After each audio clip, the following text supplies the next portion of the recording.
Okay, so I've laid out the schedule here as you described it for the day, and the first thing I want to do is just go through each of these portions of the day that you work with our students and rate on a 1 to 6 scale the likelihood of problem behavior. Okay. So 1 being, no problem behavior, and a 6 being constant, real concerning problem for you. So she comes into the room during morning work, and that's the first time you see her.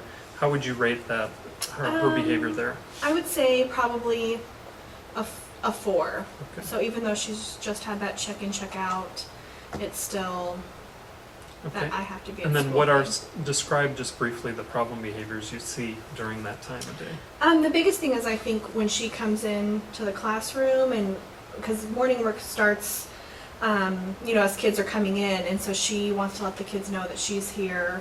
And then a lot of the morning work she'll refuse to do. She'll throw off her desk. And during that time she is out of her seat a lot trying to distract other students. Okay, so work refusal and out of seat. And just maybe talking out a little bit, I think a little getting the student busybody. the attention of the other students. Do you have any interventions in place at that time of day for her? The only thing during that time is I give her a partner to work with, because I'm still trying to greet other students and take attendance, or she can come sit back here at this table by herself where she's kind of facing the window and away from everybody. All right. So, And then moving on to the spelling writing time, same 6-point scale. I would say that'd be a little bit lower, about a 2 probably, because those are things that she feels confident in and she likes to do. Like, she really likes writing and is asking when we get to do writing. So. Okay, so she's engaged most of the time then. All right, how about then skipping down to reading?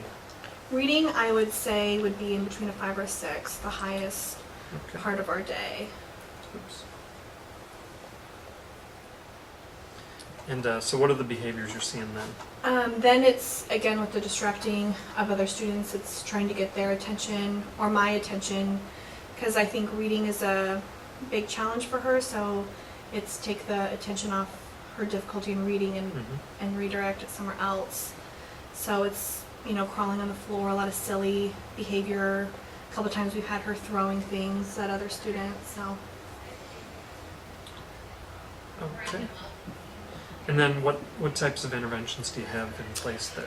During that time, I have her sitting back here by me. Even when I'm with groups, she'll sit kind of in the corner, or she'll get to sit back over by my desk where she's away from other students, and I can constantly monitor her and listen to her reading, because if she knows that I'm listening or paying attention to her, then. Okay.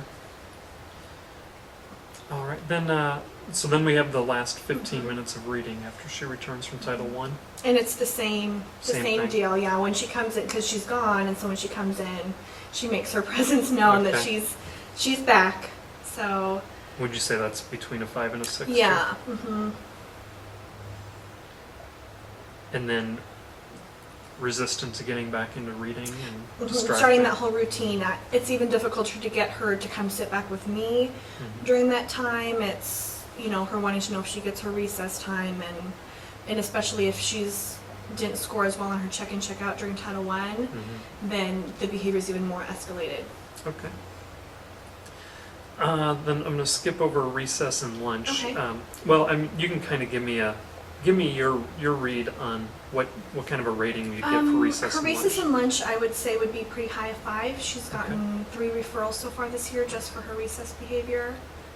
So, with throwing bark chips at other students or depantsing other students. Okay. So more so during recess. All right.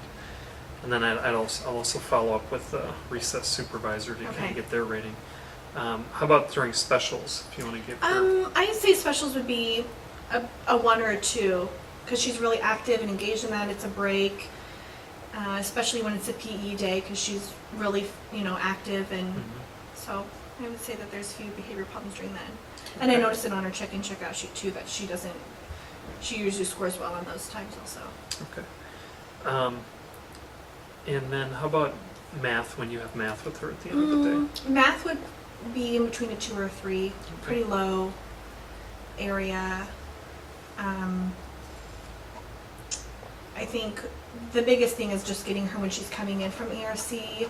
I try to do as much direct instruction before she comes in, so then I can get her in, because she's there with another student, and pull her back here. Mhm. And if I can give her that instruction and explain what to do, she's pretty engaged because she likes math and she's Okay. getting that help, so.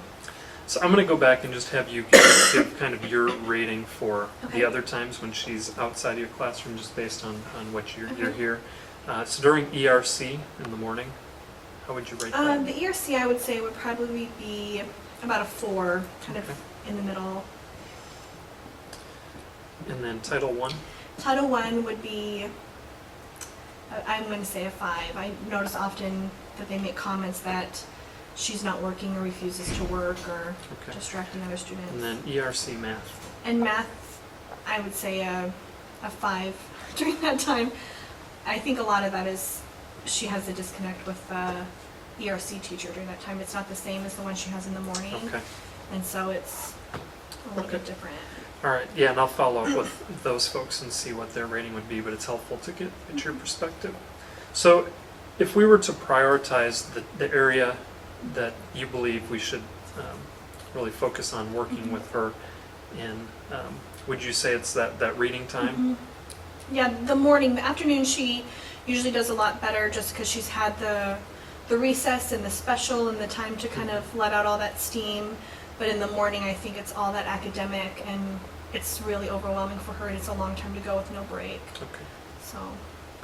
So, We're gonna we'll talk about reading then, which looks like the highest priority, and then kind of looking at this, it looks like the other next priority would probably be one of those times when she's outside of your classroom. So we're gonna focus on reading, and a lot of the problem behaviors you identified were distracting others. Things like crawling on the floor. she's throwing things and chasing students around the room, kind of. Okay.